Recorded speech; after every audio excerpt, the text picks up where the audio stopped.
Pero un poquito que, pues sí, mucho de lo que han dicho sus compañeros tiene que ver con la ingeniería, ¿no?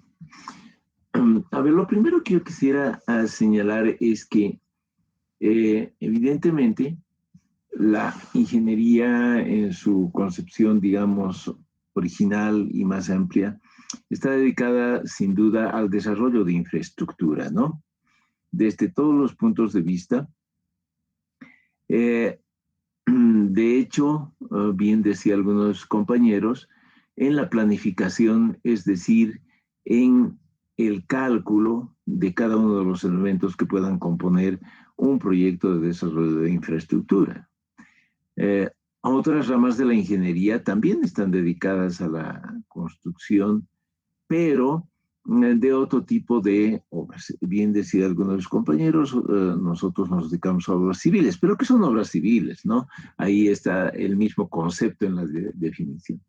De hecho, cuando pensamos en obras civiles, pensamos en toda aquella infraestructura que presta un servicio a alguno de los rubros de la economía. Por ejemplo, los puentes, las carreteras, obviamente sirve al transporte, pero también nosotros construimos presas, presas no solamente para la dotación de agua, sino para el riego o para generación hidroeléctrica. Y de hecho, todas las obras conexas, las obras complementarias a un embalse, a una presa, también son obras hidráulicas que sirven a esos propósitos. Entonces, evidentemente, la ingeniería civil tiene ese énfasis de desarrollo de infraestructura en general. Bueno, ahora la pregunta es, ¿qué tiene que ver la hidrología, que desde su etimología significa estudio de las aguas, hidro, agua, logos, estudios, ¿no? ¿Qué tiene que ver la hidrología con la ingeniería civil, con el desarrollo de la infraestructura, ¿no? Y cuando estamos hablando de agua en la ingeniería civil, no estamos hablando del agua que se le pone al hormigón para, ¿no? O sea, la mezcla de arena, cascajo, cemento y agüita, ¿no? Pero no es ese agua. Eh, la, la hidrología más bien está desde el punto de vista del recurso agua, y fíjense que aquí ya estoy introduciendo la palabra recurso, vamos a volver enseguida sobre el tema, ¿no? En el desarrollo de esa infraestructura. Y bueno, ahí pues fíjense, si ustedes miran la literatura y entran a la web, van a encontrar muchísimas definiciones de lo que es la ideología en su contexto más general, como he dicho antes. Es una disciplina, es una ciencia, y esto es importante. En la próxima clase hablaremos de esto con mayor precisión. Es una ciencia, ciertamente, que estudia el agua y sus manifestaciones en la atmósfera, sobre y debajo de la superficie terrestre. Fíjense acá ya en esta primera frase, estoy involucrando dos, si quieren, sistemas o dos subsistemas para que podamos diferenciarlos. Uno es la atmósfera y otro es la Tierra, ¿no? El sistema físico de la Tierra, que como vamos a ver a lo largo de todo el curso, se refleja en lo que se llama la cuenca hidrográfica, ¿sí? Entonces, atmósfera, de donde viene el agua normalmente, y pues la cuenca, donde una vez que ese agua ha sido recepcionada, se produce una serie de fenómenos que condicionan ya la cantidad de agua que tenemos en un determinado momento y en un determinado sitio. Y bueno, la segunda frase que ustedes deben estar leyendo, ¿no? Se refiere a los diferentes estados del agua. La hidrología obviamente estudia el agua en todos sus estados. Y ustedes ahí a la derecha tienen un pequeño cuadrito de resumen que pues se refiere a las aguas en la atmósfera, a las aguas marítimas y continentales.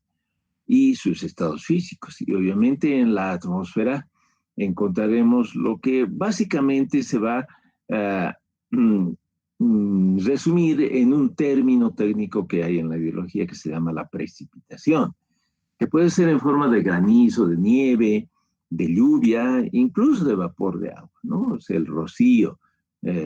Algún momento comentaremos qué son las camanchacas ahí en el sector oeste de la costa pacífica, ¿no?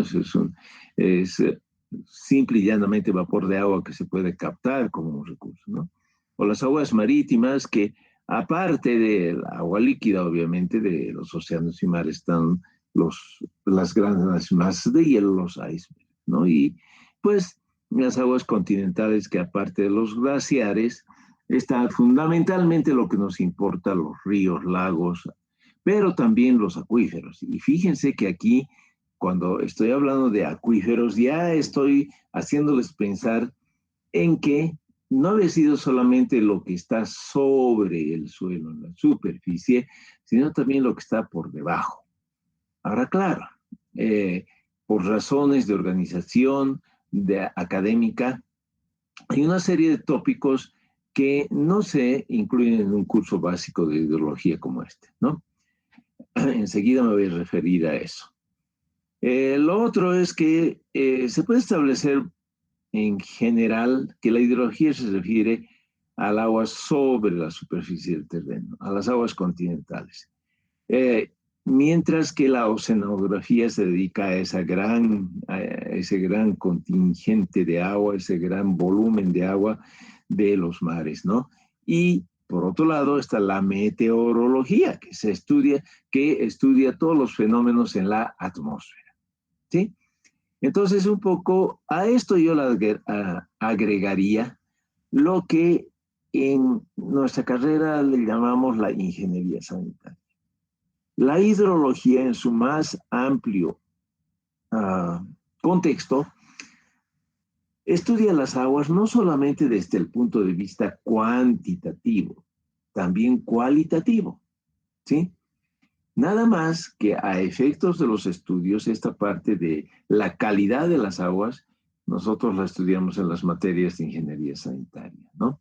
Entonces, fíjense, lo que estoy tratando de hacer es acotar lo que vamos a entender en la materia de hidrología para ingenieros CIP 233, ¿no? Que mayormente vamos a estudiar todo lo que pasa con las aguas continentales. Sin embargo, y aquí ya lo pongo de relieve, vamos a tocar una parte de lo que es la meteorología, ¿ya? Estamos diciendo, vamos a estudiar una parte de lo que ocurre en la atmósfera. ¿Por qué? Porque el agua que va a entrar a nuestras cuencas, a nuestros sistemas físicos de análisis, viene de la atmósfera. Esa parte de la meteorología que tiene que ver con el agua se llama hidrometeorología, ¿sí? Entonces, fíjense que en nuestra materia o el alcance de lo que vamos a ver en esta materia va a ser eso, ¿no? Una parte de lo que pasa en la atmósfera que tiene que ver con el agua que se produce y todo lo que sucede en nuestro sistema físico que se llama cuenca. Entonces, ese es un primer mensaje un poquito que quería darles para que se den cuenta qué es lo que vamos a estudiar. Y bueno, claro, acá pues estoy diciendo nuevamente, cuando estamos hablando de las aguas continentales, básicamente tenemos dos grandes divisiones, si quieren, ¿no? La hidrología superficial, que se refiere al estudio del escurrimiento sobre el suelo. Pero claro, eso no es totalmente aislado. La superficie del suelo interactúa con el suelo mismo, es decir, con lo que está debajo de la superficie. Y eso tiene que ver con la hidrología subterránea. A efectos, digamos, del ordenamiento de estos estudios, en la literatura van a encontrar que la hidrología de superficie se refiere bastante, digamos, a lo que está sobre la superficie, pero también en las primeras capas del suelo, en lo que condiciona el escurrimiento sobre el suelo. Y la hidrología subterránea está más orientada a lo que se llama el almacenamiento subterráneo, el almacenamiento profundo, si quieren, el almacenamiento en los acuíferos, ¿ya? Cuando estemos viendo, cuando estemos analizando el ciclo hidrológico, les voy a hacer caer en cuenta cómo se distingue claramente estos niveles. Pero, digamos, de una manera general, se puede decir, ok, la hidrología superficial no solo es la superficie, sino lo que condiciona el flujo sobre la superficie. Y la hidrología subterránea más bien está referido a los niveles profundos del almacenamiento de agua. ¿Ok? Bueno, lo dicho, desde el punto de vista de la ingeniería civil, ¿qué es lo que nos interesa? Nos interesa, al final de cuentas, saber determinar los caudales de diseño, ¿sí? Los caudales de diseño para las obras hidráulicas que vamos a planear, ¿no? Eso es lo que necesitamos. Ese es, al final del camino, eso tenemos que saber con certeza. Y bueno, obviamente, pues en la ingeniería hay siempre dos grandes grupos de problemas, uno que tiene que ver con la resolución de esos eventos que son extremos, ya sea de máximos o mínimos, de crecidas o de sequías, por ejemplo, ¿no? Y el otro gran grupo es el de la administración, la gestión de los recursos con que contamos. Entonces, lo que vamos a ver en este curso, que está traducido un poquito en el segundo párrafo de esta lámina, ¿no? Es eso. Por un lado, ver los caudales de diseño para las obras que vamos a diseñar y por otro lado, a ver cómo podemos utilizar de la mejor forma posible aquellos recursos que nos brinda la naturaleza. ¿Sí? Eso es, digamos, en general, en macro, lo que se hace en este curso. ¿Ok? Bien. Pues si hay alguna pregunta, interrumpen, jóvenes. Mientras tanto, pues yo seguiré explicando un poquito. Y claro, lo que siempre pienso que es mejor explicar las cosas con algunos ejemplos. A ver, ustedes saben que la ingeniería civil, y por lo menos pues, desde el punto de vista organizativo, reconoce ciertas especialidades, tendencias, líneas de estudio. Una de ellas es la estructural, a la cual varios de los compañeros se han referido, ¿no? Pero también está la ingeniería civil orientada al desarrollo de carreteras, al desarrollo vial, ¿sí? O está aquella rama en que los ingenieros estudian la ingeniería hidráulica, hidrológica, etcétera, o la ingeniería sanitaria también, ¿no? Pero bueno, esas están más orientadas a la gestión de las aguas, ¿no? De los recursos hídricos. Y aquí yo quisiera comenzar con algo que no está totalmente relacionado con la especialidad de la hidráulica y hidrología, sino con la ingeniería vial.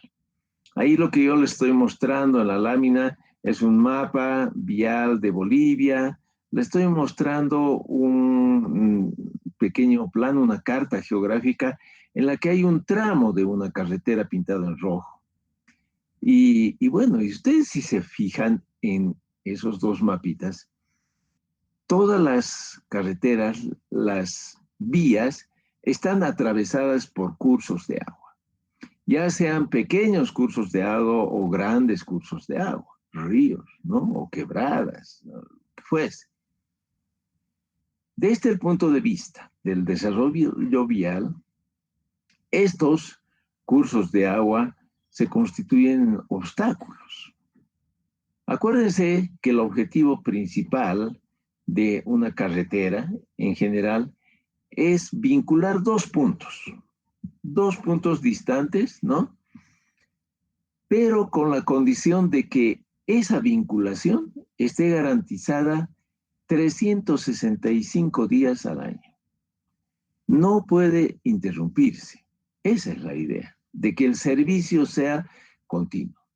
Pero claro, esas quebradas, esos ríos, en la época de lluvias llevan agua, de modo que muy probablemente los vehículos no puedan atravesar esos obstáculos. A menos que nosotros, como ya nos parece natural, pongamos un sistema de drenaje, como ser alcantarillas, puentes, ¿no? Que permitan que ese flujo sea, pues, permanente, como acabo de decir, ¿no? En todo el año, en la época de estío y en la época de lluvias.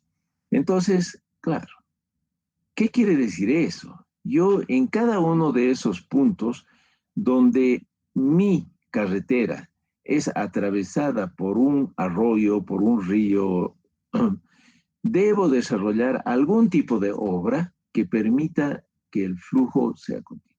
Esa es la condición. Salvo en Arabia Saudita, en el mundo entero, hay ríos, ¿sí?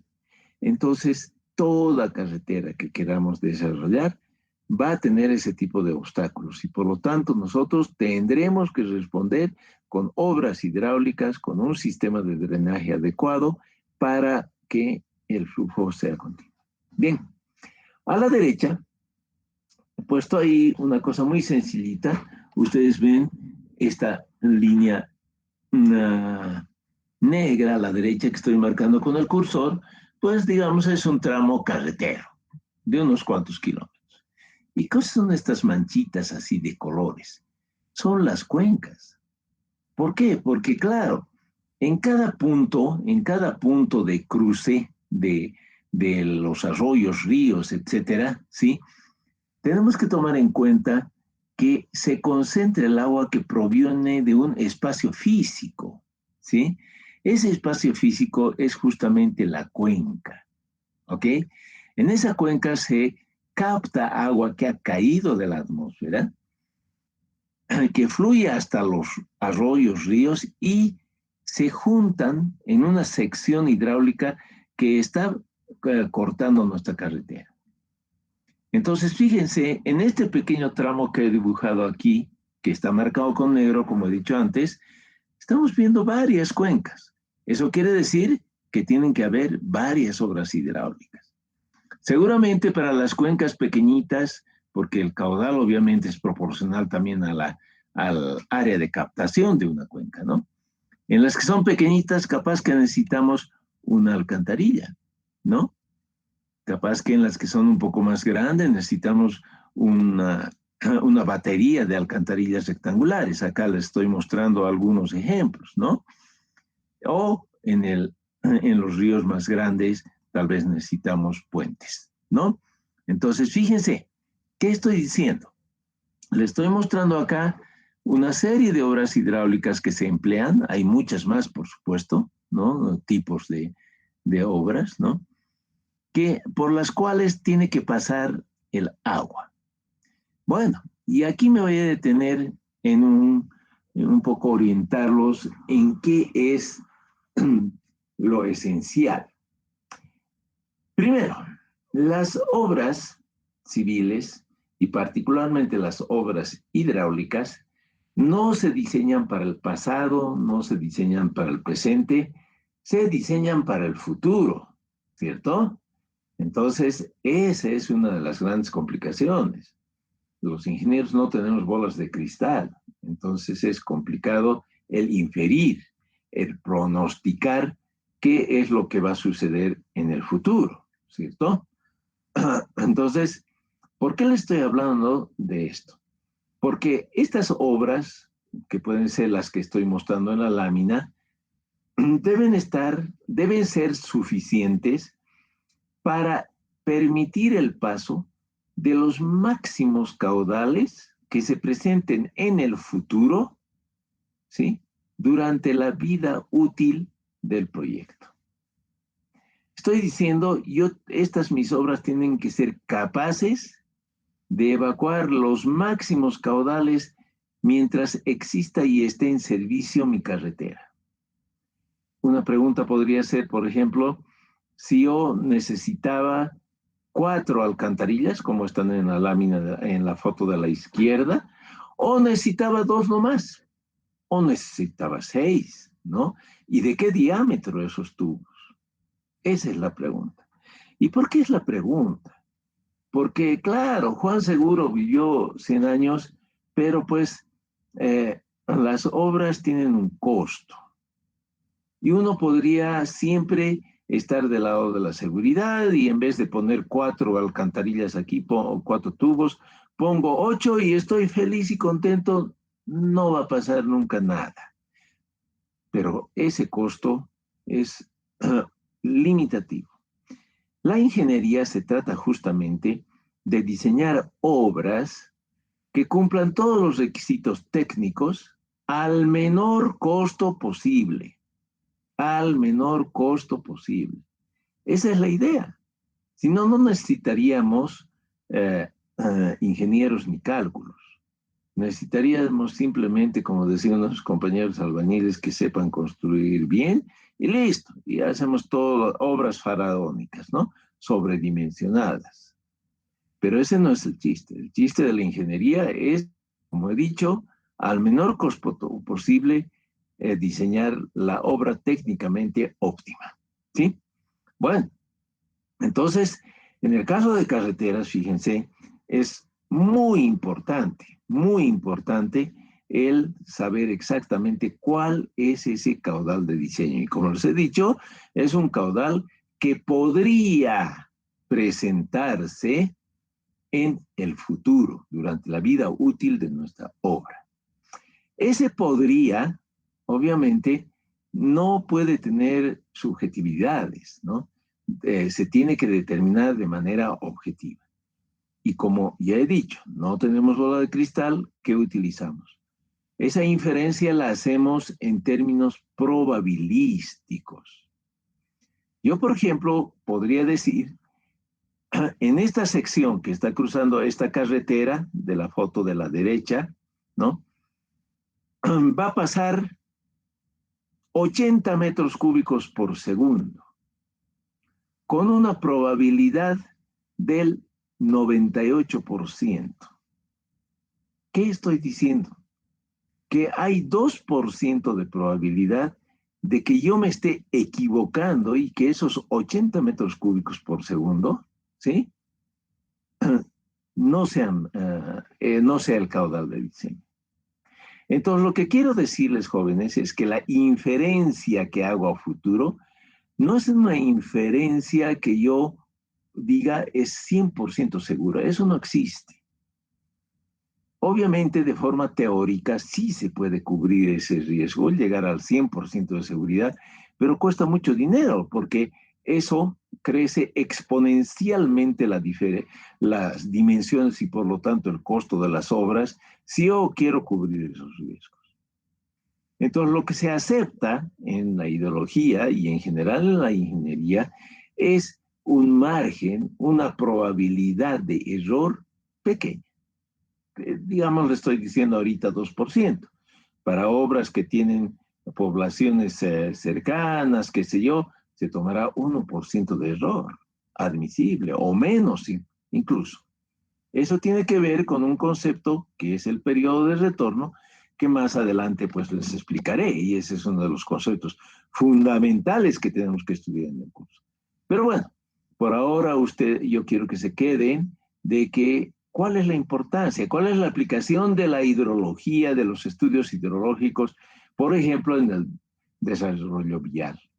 En el desarrollo vial vamos a enfocar sobre todo desde el punto de vista de analizar los eventos extremos máximos, las lluvias máximas que producen caudales máximos. Y voy a decir qué es lo que puede pasar con esos máximos en el futuro. Y a partir de ese análisis voy a determinar los caudales de diseño para este tipo de obras. ¿Ok? Entonces, fíjense una aplicación, por ejemplo, en la ingeniería civil, en la rama de la vialidad. Acá, como os he dicho, hay muchos tipos de obras, a veces son complicadas. Fíjense, esta sección, si bien el ingeniero estructural, el ingeniero vial han querido poner acá, porque ustedes están viendo a la izquierda hay un macizo rocoso donde apoyan su losita, pero hidráulicamente le complicaron la vida al ingeniero hidráulico, ¿no? Y ahí uno tiene que jugar y, bueno, esto ya no es parte de la hidrología, sino de la hidráulica, pues representar los flujos porque puede causar problemas a la misma estructura, ¿no? Pero bueno, y en la foto de la derecha, fíjense, hay un puente, eh, en una zona bastante llana. Y aquí es una de las cosas que ustedes han debido oír hace poco, que un puente ferroviario colapsó, se llevó el río en Santa Cruz, en el Río Grande, ¿no? Y obviamente no tenía una foto contundente a mano de lo que se llama la palizada. La palizada son las ramas, los árboles, los troncos que son arrastrados por la corriente. Y ese es un problema, ¿no? Ese es un tema que trasciende cualquier cálculo hidrológico mismo, cualquier cálculo hidráulico. Es un tema de gestión de cuencas, de manejo de cuencas. Esos problemas ya no son escala humana.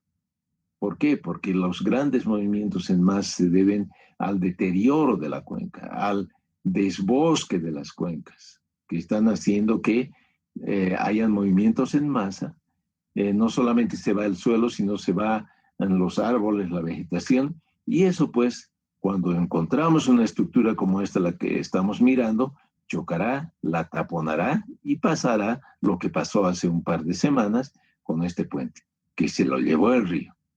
Y no necesariamente es porque esté mal calculado en la hidrología, en la hidráulica o en la misma ingeniería estructural, sino por una situación que no era para la cual se ha diseñado, que es el transporte de ramas, de palizada, que es algo que, como les digo, trasciende pues estos estudios, pero que en algún momento habrá que tomar también medidas. Pero bueno, eso es harina de otro costal, algún momento les comentaré.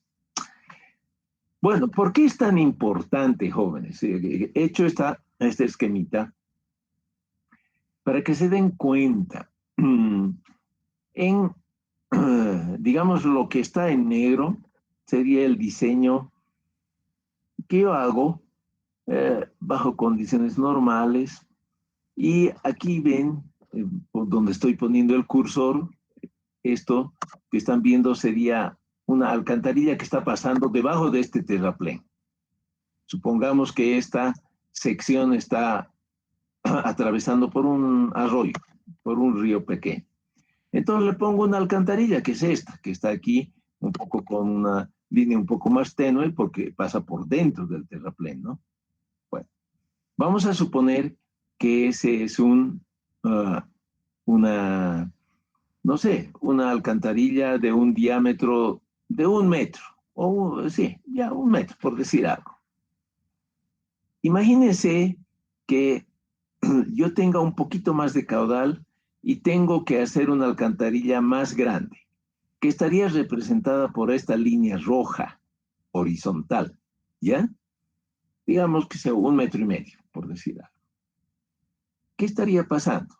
Obviamente que una alcantarilla de mayor diámetro es más cara, no solamente por el tamaño de la sección, sino también por la longitud. Fíjense acá, ustedes están viendo cuanto más grande es el diámetro, más larga es la alcantarilla para poder cubrir, digamos, para poder salir del terraplén. Entonces se ha incrementado tanto el diámetro como la longitud de nuestra alcantarilla y por lo tanto su... Pero eso no es lo más dramático. Lo más dramático es que por norma de diseño, sobre la clave de la alcantarilla, ustedes están viendo, de la negrita aquí, hay una tapada, lo que se llama la tapada, que es el espacio acá entre la parte superior de la alcantarilla y la rasante de la carretera, ¿no? A ver, capaz que para qué. Para que lo vean bien, voy a marcar.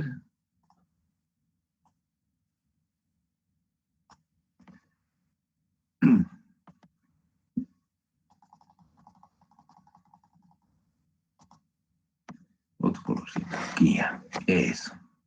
Entonces, ¿a qué me estoy refiriendo? Fíjense, esta partecita.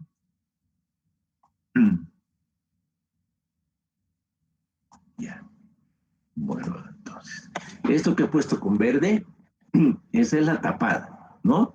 Fíjense que es una altura que estoy poniéndole de estructura sobre la clave, sobre la parte superior de la alcantarilla. Ahora, en la otra situación, vamos a decir, no, mi alcantarilla es esta roja, y ya hemos visto que ha sido más cara, ¿no? Yo tengo que hacer lo siguiente. Voy a mantener esa tapada, el tamaño de la línea verde, pero fíjense que aquí tiene que cubrir partiendo, acá no,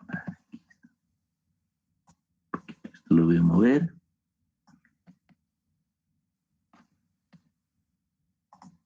manteniendo la tapada, ¿no? Solamente que para que quede con el dibujo. ¿Qué está pasando? Que si yo hago crecer la alcantarilla, se va a subir la rasante de la carretera, ¿cierto? Porque tiene que conservarse esa tapada. Y esta línea naranja que está aquí es el nuevo terraplén. Fíjense que todo esto es volumen adicional de terraplén. ¿Está claro? Bueno, ahora claro, este exceso de obra no es pues que solamente está en unos cuantos metritos que es el paso de la quebrada, sino eso se conserva por muchos kilómetros. ¿Por qué? Porque no puedes hacer tu carretera como una grada, ¿no? O sea, que te subes aquí y ¡prum! 10 metros más allá te bajas a la rasante normal, no. Vas haciendo una curva vertical que puede ser de algunos kilómetros. Entonces, lo que quiero mostrarles, jóvenes, es que, por ejemplo, en una obra tan elemental como es una alcantarilla, una diferencia de dimensiones puede conllevar costos sustanciales, incremento de costos sustanciales. Por eso, como les decía antes, la ingeniería se preocupa por responder a esos requerimientos técnicos, que serían los caudales máximos del futuro deben pasar sin problemas por esta alcantarilla, pero al menor costo posible. Entonces, ¿qué significa eso? Yo tengo que saber dimensionar de la forma más precisa posible estas obritas. Y bueno, cuando hablo de estas obritas, hay otras obras mucho más importantes de las cuales vamos a hablar más adelante. ¿No?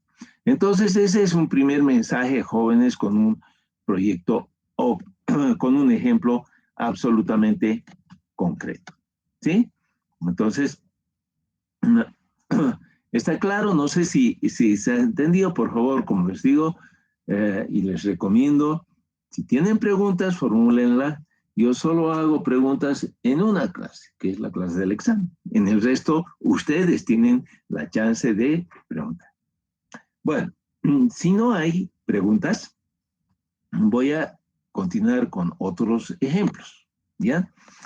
Como les he dicho antes, hay esos dos grandes grupos de problemas. Uno, el de análisis de eventos, tanto máximos como mínimos, que se llaman eventos extremos, pero también está el tema de saber administrar los recursos. Y bueno, acá yo cuando hablo de recursos, quiero marcar una diferencia entre lo que son las aguas y qué son los recursos hídricos. Las aguas se refieren simple y llanamente al recurso H2O que existe en la naturaleza como parte de un ecosistema, pero no necesariamente que sea accesible para su utilización. Ejemplo, ustedes si han volado a Cochabamba o Santa Cruz, han debido ver del avión que en la cordillera de los Andes hay cientos de pequeñas lagunitas. Básicamente allá donde solo los cóndores pueden llegar. Y ahí uno ve y es una belleza. Hay lagunita por aquí, por allá. Ahí hay agua. Ahora, desde el punto de vista de la economía, desde el punto de vista de la ingeniería, ¿sí? Ese agua no necesariamente es accesible, porque recurso quiere decir yo puedo utilizar algo. Eso quiere decir recurso. Entonces, la diferencia de recurso hídrico con simplemente agua es que los recursos hídricos son agua que puedo utilizar para alguna actividad que beneficie a la población, ¿sí? Ya sea en dotación de agua, en riego, en generar energía, lo que sea, pero que sea accesible. Ese es un tipo de accesibilidad física que les he dicho. Pero también tenemos que pensar en lo que les había comentado hace rato, la calidad de las aguas.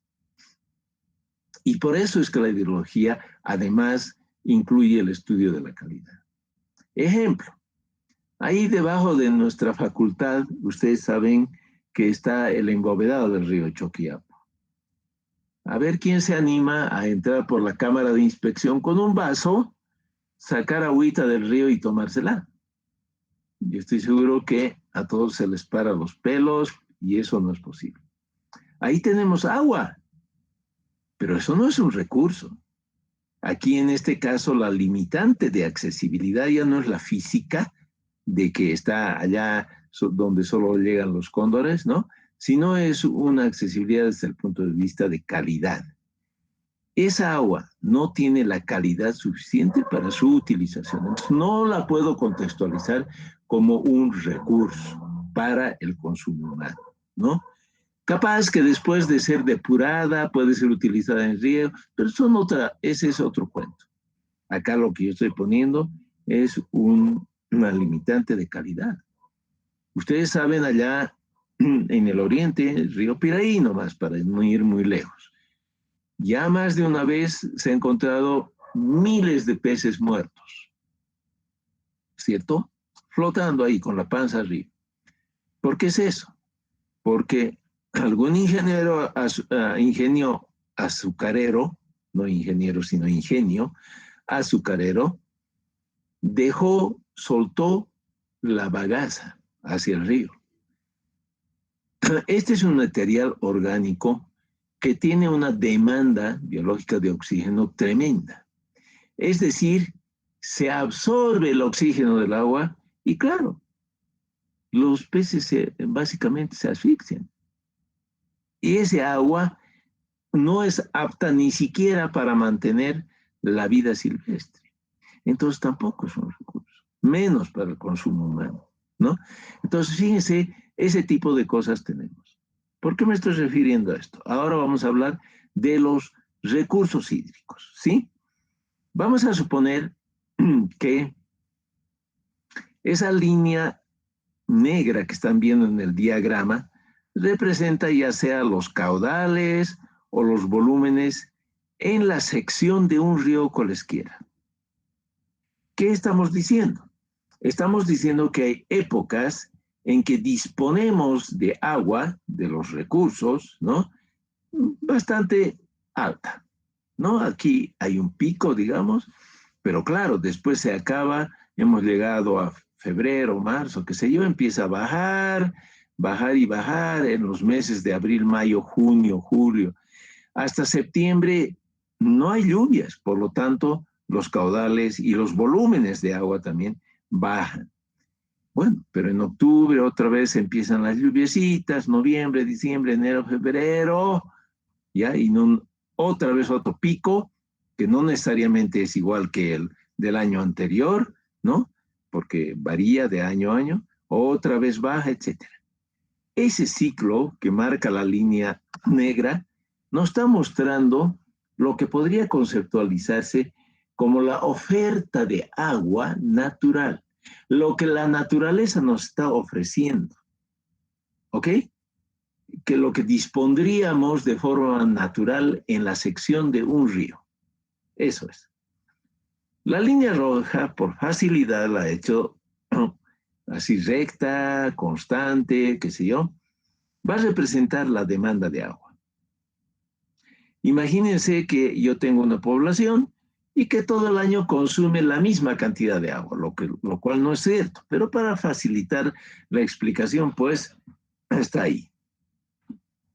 Imaginen ustedes que la demanda sea la línea azulita que está acá, horizontal.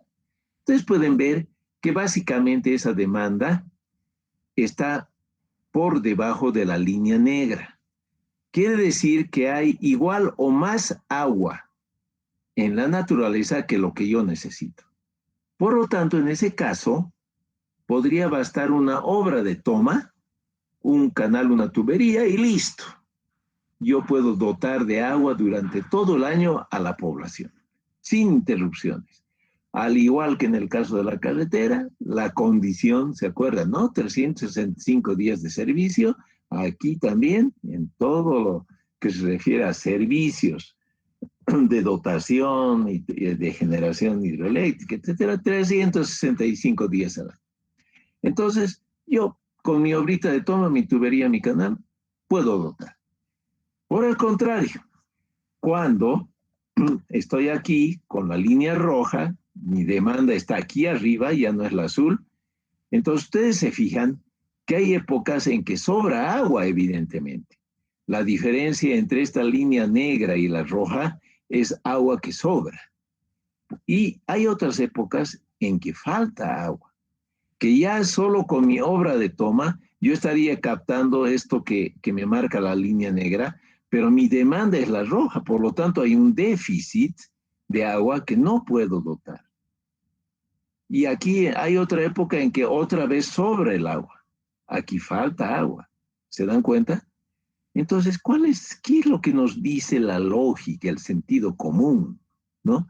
Nos dice, bueno, pues lo que tienes que hacer es guardar el agua cuando sobra para poder utilizarla cuando falta, ¿cierto? Y eso es lo que hacemos. Eso es lo que hace el ingeniero cuando empieza a diseñar embalses y presas, ¿no? ¿Qué es lo que pasa? Yo no puedo guardar en mi bolsillo el agua, yo tengo que guardar en un reservorio. Y esos reservorios se denominan embalses. Los embalses, pues, se crean construyendo presas, ¿no? Entonces, esto que le estoy dando es un ejemplo de administración de los recursos hídricos. Simplemente es utilizar mejor lo que la naturaleza nos está dando. Aquí no estamos creando agua, no hay agua nueva, nada. Solo estoy guardando en una época para poder utilizar cuando corresponda, cuando la naturaleza no me dé suficiente para cubrir la demanda. Bueno, ese es el otro gran problema que vamos a ver. Al final del curso vamos a aprender cómo se diseñan embalses, cómo se administra el agua. Un poco lo que les contaba es esto, ¿no? Primero, aquí tienen la población, que es la que genera la demanda, ¿ya? En este caso podríamos haber hecho una obrita de toma, punto. Pero, no alcanza el agua en ciertas épocas. ¿Qué hago? Yo me busco una fuente. La fuente va a ser este río donde está puesto el número 2, por ejemplo, y aquí voy a construir una obra que cree un lago artificial. Este lago artificial es el embalse, ¿sí? Es el reservorio artificial donde estoy guardando el agua.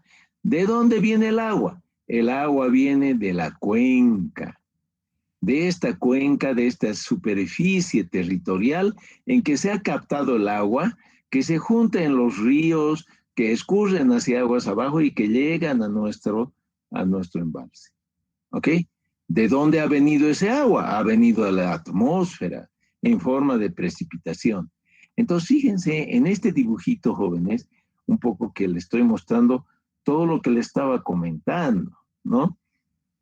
Yo tengo un problema, que es la insuficiencia de agua en ciertas épocas del año. ¿Cómo soluciono? Pues haciendo una obra hidráulica que se llama presa, ¿no?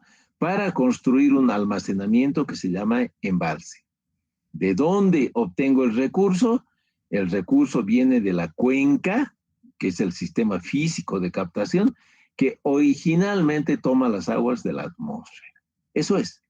Entonces, para poder diseñar estas obras hidráulicas, yo tengo que conocer desde la atmósfera donde se origina el agua, ver qué pasa en la cuenca, porque no todo el agua va a llegar aquí. Una parte se va a ir a las profundidades, ¿no? Al acuífero, al almacenamiento subterráneo, y no va a venir por acá. Entonces, todo eso tengo que analizar y ver cuánto realmente dispongo en este sitio donde estoy haciendo mi obra. Listo. Ese es un ejemplo. Pero claro, aquí hay una planta de una presa de tierra. No sé si se ubican. Este sería el coronamiento, ¿no? A ver. No sé si tengo otro. Esta es. Este es el corte de una presa de tierra. Esto que está aquí se llama coronamiento, ¿no? Este es el talud aguas abajo. Este es el talud aguas arriba. Aquí viene el nivel de las aguas, ¿no? Normalmente este tipo de presas tiene algún tipo de impermeabilización interior o superficial, como en este caso. Acá se ve que tiene una losa de impermeabilización, que no necesariamente es la mejor técnica porque si es de tierra puede tener pequeños asentamientos, se fisura la losa, ¿no? Bueno, pero ese es un tema de la materia de obras hidráulicas en que pues verán todo tipo de presas. Aquí lo que nos interesa es que mediante esta barrera yo he tapado e impido que siga fluyendo el agua y este es el embalsamiento, el reservorio que he creado. ¿Ok? Bueno, vuelvo aquí a esto mismo. Esto está en planta. Aquí está el coronamiento, aquí está un talud y este sería el talud a aguas abajo, ¿no? Eso es. Esto que están viendo acá a la izquierda se llama vertedor de excedencias. Y este es un buen ejemplo para hablar siempre de los dos grandes problemas. Uno, que es el de la administración de los recursos hídricos, como he dicho antes, ¿no? O sea, cuando hay oscilaciones en la oferta natural, yo creo un reservorio para administrar bien, pero también aquí hay un problema de eventos extremos máximos. ¿Qué es lo que pasaría si el, el nivel de las aguas está acá, donde está esta línea azul? Y en nuestra cuenca sigue lloviendo, sigue lloviendo, sigue lloviendo, por lo tanto sigue llegando agua a nuestro embalse, ¿cierto? Lo que pasaría es que en algún momento el nivel de las aguas podría alcanzar el coronamiento e incluso superarlo. Y si es que esta es una presa de tierra, como la mayoría en Bolivia, va a empezar a erosionar y va a causar el colapso de la obra. Para evitar eso, lo que se hace es ponerle una obra de seguridad que se llama vertedor o vertedero de excedencias, que obviamente el nivel es un poquito más bajo que el coronamiento de esta presa, digamos que esté por acá, ¿no? Y que se dimensiona no con como el embalse con los valores medios mensuales, por ejemplo, sino con las situaciones extremas, al igual que el drenaje, como habíamos comentado. En este caso, obviamente, se necesita muchísima más seguridad porque estas obras son muy caras, a diferencia de una alcantarilla o de una batería de cajones en un drenaje, ¿no? Entonces, habrá que darle una probabilidad de error mucho más pequeña, ¿sí? Esas cosas vamos a discutir en su momento en los capítulos que correspondan, pues, ¿no? Bien, entonces, quería darles esos dos ejemplos. No sé si tienen alguna pregunta sobre los ejemplos, pero un poco lo que yo quiero mostrarles, jóvenes, es por qué la hidrología en la carrera de ingeniería civil, ¿no? Ya les he dicho, la hidrología tiene muchas facetas. De hecho, la meteorología, que es, hemos dicho, la ciencia que estudia los fenómenos en la atmósfera, es por sí una disciplina amplia. que incorpora además todo lo que tiene que ver con la climatología, ¿no? La variabilidad climática, el cambio climático, todas esas cosas. Pero, claro, eso no es algo que se utilice directamente en el diseño de obras. Entonces, por eso nosotros en este curso de ingenieros civiles nos vamos a concentrar en los dos grandes problemas que acabo de explicarles. El análisis de extremos para poder tener los caudales con los cuales dimensiono obras. Segundo, cómo utilizo mejor los recursos y por lo tanto, cómo puedo dimensionar las obras, las presas que me permitan administrar adecuadamente esos recursos. ¿Sí? Eso es. Bien. Bueno, acá en esta lámina otra vez he puesto el temita esto de que ya les había explicado que a efectos de la currícula en la carrera, los temas cualitativos no los vamos a tocar porque eso lo verán en las materias de ingeniería sanitaria. Entonces, en este curso, lo que nosotros nos vamos a concentrar es en los aspectos cuantitativos. ¿Cuánta agua hay en un determinado sitio, en un determinado momento? ¿Sí? Eso es lo que vamos a estudiar. Bueno, otra pequeña aclaración que es muy usual el que se confunda hidrología con hidrografía, ¿ya? La hidrografía es una rama de la geografía física que se ocupa de la descripción de los mares y las corrientes de agua que existen en el planeta. Un mapa hidrográfico, por ejemplo, es un mapa en que nosotros vemos representadas todas las corrientes de agua de un territorio, ¿sí? No tiene, bueno, claro que tiene que ver con la hidrología, pero no es lo mismo. La hidrografía, repito, es solamente el estudio de la distribución, si quieren, espacial, geográfica de los cuerpos de agua. La hidrología, no, la hidrología es mucho más amplia, como hemos dicho, es el estudio de las aguas en todos sus estados, tanto en la atmósfera como en el sistema físico. ¿Sí? Bueno, ¿qué más? Para concluir esta pequeña introducción, yo quisiera decirles que, pues, las aplicaciones de la hidrología son innumerables. La verdad que cada vez se requiere un análisis más profundo justamente por los temas del cambio climático, la variabilidad climática que hay, ¿no? Entonces, uno es la determinación del equilibrio de agua en una región. Eso tiene que ver, obviamente, con la planificación, ¿sí? En general, los planes regionales tienen como un componente sustancial los planes de recursos hídricos. ¿Por qué? Porque el agua es fundamental para cualquier actividad, ¿no?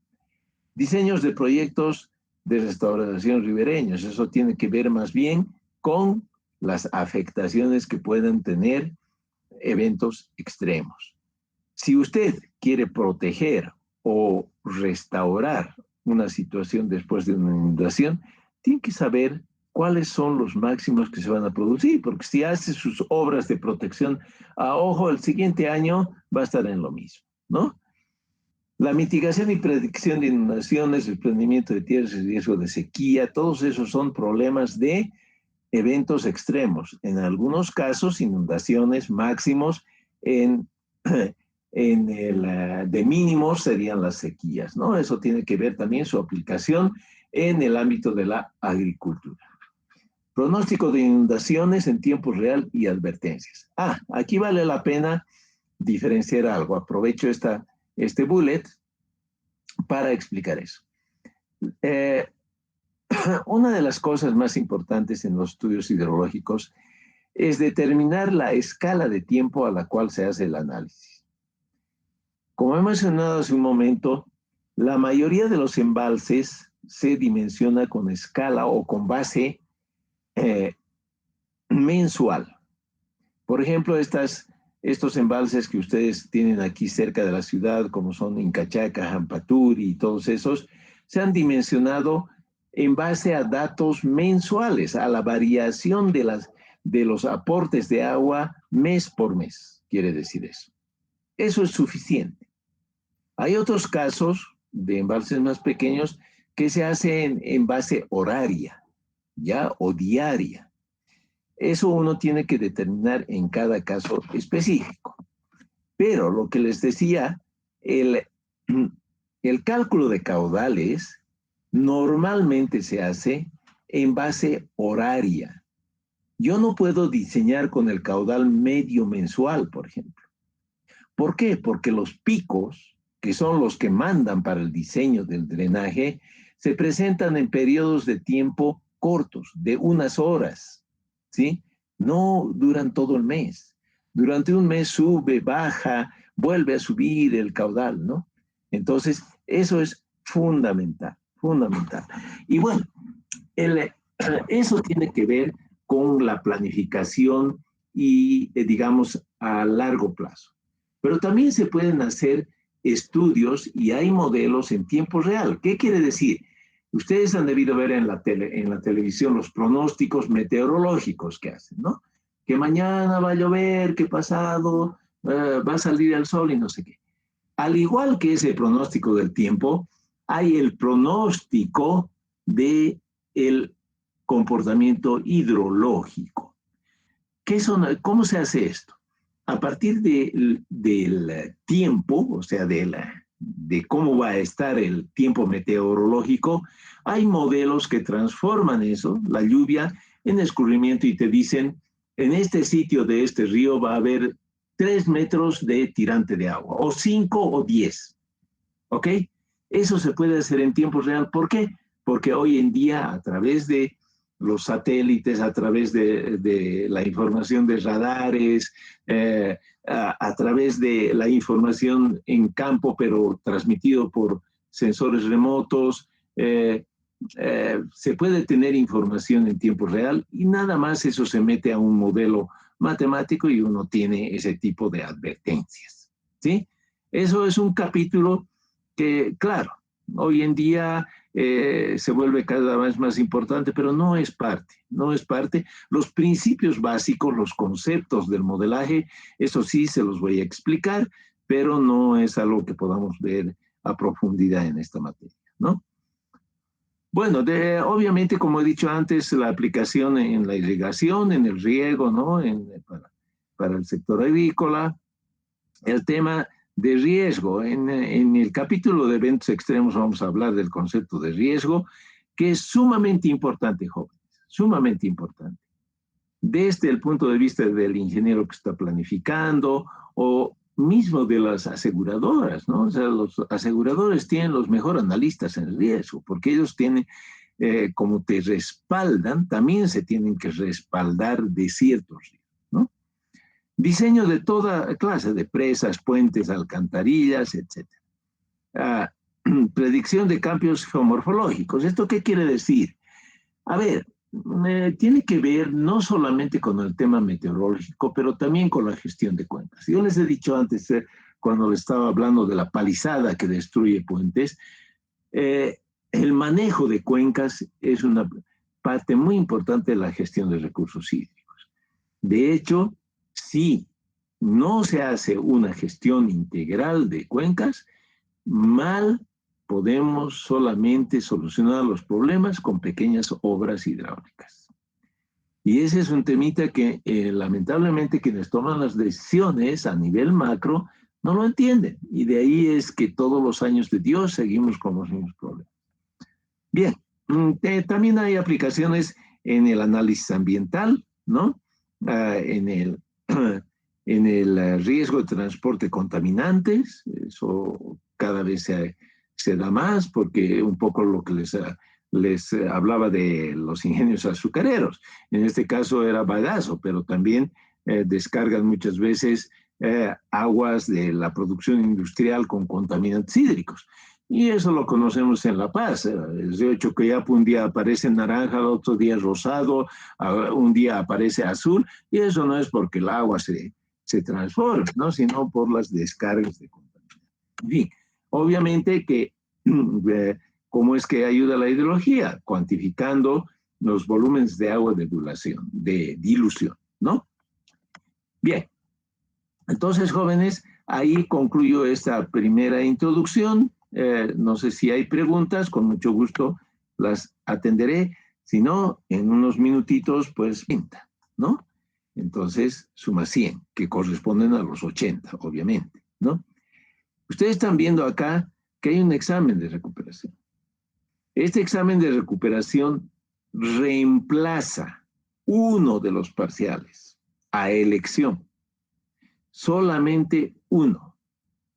El día que se inscriben para un examen de recuperación, que puede ser porque no lo pudieron dar o porque no les gusta su nota, lo que sea, ingeniero, yo voy a recuperar el primer parcial. Ese momento, la nota que se hayan sacado desaparece y se reemplaza por aquella que obtengan en el examen de recuperación. Pero repito, eso es posible solo con un parcial. El primero o el segundo, cualquiera, a elección. Listo. Entonces, este examen de recuperación lo hacemos siempre antes del examen final, ¿no? Para que todo el mundo sepa a qué se atiene. En lo que resta del programita que les he puesto están todos los tópicos que vamos a ver, con el contenido, los objetivos, y estos numeritos que están aquí, quiere decir que es recomendable utilizar alguna de estas 5 referencias bibliográficas, ¿ya?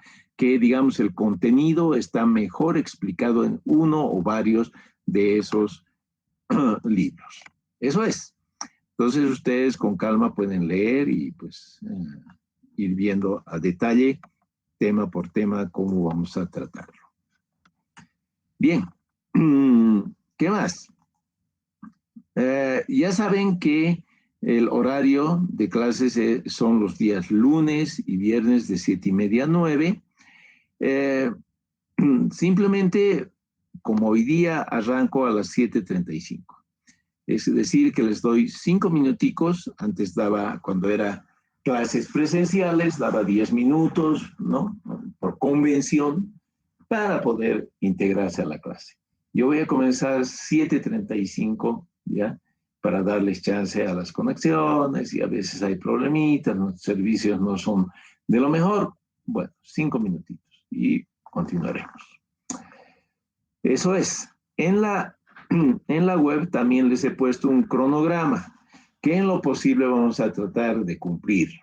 Seguramente si hay alguna dificultad, alguna contingencia, pues nos pondremos de acuerdo en modificar cualquier clase que haya que no se haya podido pasar o que se quiera postergar, lo que fuese, ¿no?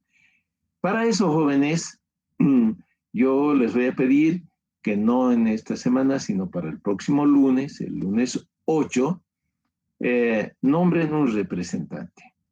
Y les sugiero que creen un grupo, ya sea de WhatsApp, Telegram o lo que quieran, entre ustedes, entre los alumnos, nombren un representante con el cual yo voy a interactuar para